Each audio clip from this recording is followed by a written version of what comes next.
welcome to week 4. This week we're going to talk about your decor, and it's not so much about how great your place looks, it's more about the functionality. So the functionality for your demographic. So does your place suit your customers? And we're not going to spend a whole lot of money on this. It's got to be clean, but we're going to build it up over time slowly. We're going to add into it. Once you get a bit of an idea about what you want it to look like and who you're going to service, now we can start building it up to the kind of place you want, but it's got to be functional and it's got to be clean and tidy. There's one of my favorite restaurants is a place that the food is fantastic, the decor is very minimal, but it's clean and tidy, and there's always a queue out the door. It doesn't look great, but it's the food, it's the service, and it's the tidiness, the cleanliness, and the functionality of the place that brings people back every time.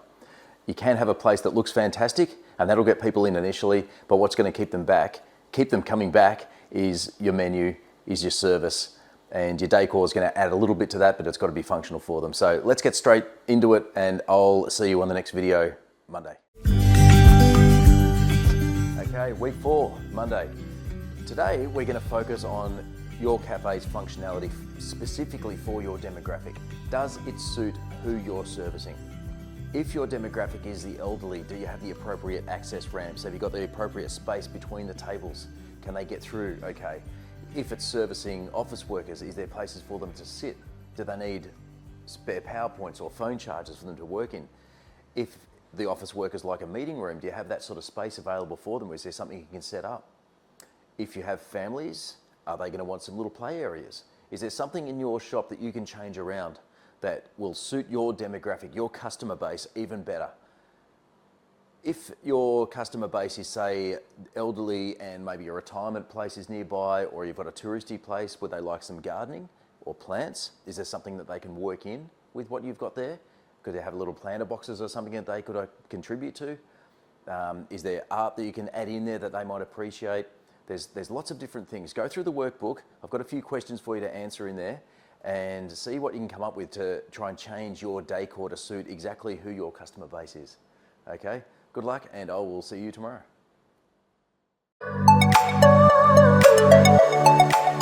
Welcome to week 4 on Tuesday. Today, we're going to look at, and this may seem silly to some of you, but we're going to look at, is your shop clean? Now, I don't know if you've ever walked into a restaurant or a cafe and the first thing you notice is a dirty floor or a dirty kitchen, or the windows are grubby. It's very, very easy when you work in a place every day to get desensitized to this sort of thing. If you're seeing something that looks out of place, and you just kind of forget it's there, and then something else will stack on and something else will add up, and it's just very easy to pile a big pile of rubbish in the corner, and before you know it, the whole place is out of control. There's something called the broken window theory. I don't know if you've noticed, but you might go past a factory one day and it looks very, very clean and tidy, and then there's a broken window, and then there's another one and another one, and before you know it, the whole place is left just in ruins. This can happen with your venue. A little thing can get out of place, and then before you know it, the whole place is messy and filthy, and you can't even see it because you're there and it's gradual and you see it every day. So to get over this, you need to look at it through the customer's eyes. And this is something I'll go over a little bit later in the course, but from today, start walking into your cafe. When you open up in the morning, look at what your customer might see as you walk in. Stand at the front door, pretend you're a customer, and actually walk into the place thinking, okay, what are they going to look at? Where are their eyes going to see? Are they going to see those smudge marks on the window? Are they going to see the floor hasn't been mopped properly? Cleaning something can be very rewarding, and once you get stuck into it and you develop some systems, we're also going to talk about this later in the course, but get some systems in place, you can start drawing this up now to actually work in with your cafe. So every morning you've got a process that the floor has to be swept, the machine has to be cleaned, it has to be wiped down, and so when your customers see something, it's going to be sparkling. And when they assume something in your front, when they see something in the front is sparkling clean, they're going to assume that everything else is being well looked after, because as you know, the way we do one thing is the way we do everything. And that's what the customer is going to assume as well. So go through the checklist, have a look at the workbook, work through all the checklists and the questionnaires there, and I will see you tomorrow. Okay, welcome to week 4, Wednesday. Today we're going to focus more on the functionality of your cafe. I know I touched on this a little bit earlier in the week, but it's more about, does your cafe have what it needs to function properly? Regardless of your demographic, is it what it needs to function properly as a cafe, and is there things taking up space? I've seen cafes with water features and fish tanks and flower pots that are taking up a lot of space, and that's great if it adds to something specifically, if it's there for a reason. You can't put things in place that are going to take up too much space. There's a phrase in theatre called Chekhov's gun. And what it really comes down to, if there's something there that plays no role in later in the show, it has no business being there at the start of the show. This is something you need to take into account for your cafe as well. If you've got something there that looks great, but it takes up space and it has no business really being there unless it's playing an important role in your cafe, then really consider if it's there, if it needs to stay there at all. So take the Chekhov's gun approach. Go through the checklist that I've got in the workbook, and I will see you tomorrow. Okay, week 4, Thursday. Today, we're going to do something a little bit silly. We're going to pretend we're going to be a customer. As I mentioned early in the week, this is looking through the customer's eyes, but we're going to take it to the next level. You're actually going to dress up as a customer. Not completely, and what do customers look like? Well, they look like you and I. But we're going to get a little hat. Any hat will do. Go down to the op shop or the thrift shop and get a little hat, put it on, and say to yourself, I'm a customer. Actually take a deep breath and just say, I'm a customer right now. You can whisper it, no one else has to hear it, but go to the front of your shop and walk in and say, I'm a customer. And as you walk around your shop, look as if you were a customer. Try and become a customer. Really put on your acting hat here, the customer hat. Look at the point of sale, look at the front door, look at the access, look at the menu. Only take a few minutes. You only have to do this a couple of times a week, but spend a bit of time on it today, right now. Actually go through the entire motions, go through right through to your toilets, right, pretend to order a coffee, and think what a customer would say. Wearing your hat, what would they see? What would they say? How would they respond? Have they got access to everything?